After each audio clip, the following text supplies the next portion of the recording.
pabor ako sa IVAT kasi yung IVAT, pwede naman siya makatulong para pambayad dun sa utang ng Pilipinas kung hindi lang talaga kurakot yung bansa natin. Pwede naman niyang matulungan yung bansa natin para iangat kung hindi lang talaga yung mga matataas na opisyalis natin, hindi lang nila kukunin yung pera para sa kanilang personal na kailangan.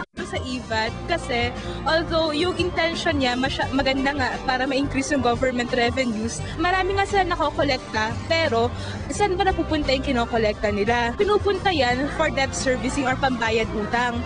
Ngayon, sa pambayad utang, hindi naman interest ng mga Filipinos yan eh. Interest yan ng mga nagpapautang sa atin ng World Bank at ng IMF.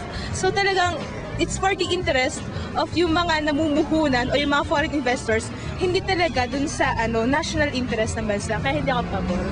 Yes, kasi I think mas makakatulong sa atin ngayon yung in-implement nila. Tapos yun, feeling ko malaking tulong talaga yun para sa mahihirap kasi mabibigyan sila ng chance na yung lalo na yung mga kabataan hindi makapag-aral, di pa magpapatayo sila ng mga schools and mga establishment na maaaring makatulong sa atin. Hindi pa ako pabor sa IVAT.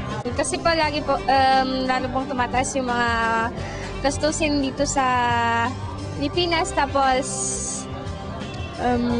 mamahal na po yung mga benta ngayon. Pabor ako dun sa may IVAT kasi nga, yung mga bansa natin ngayon, di ba, naging hirap. So, kailangan natin ng tax kasi nga, para doon kumuha yung gobyerno natin ng mga money para gamitin sa mga projects nila, di ba? Kaya yun, I'm favor.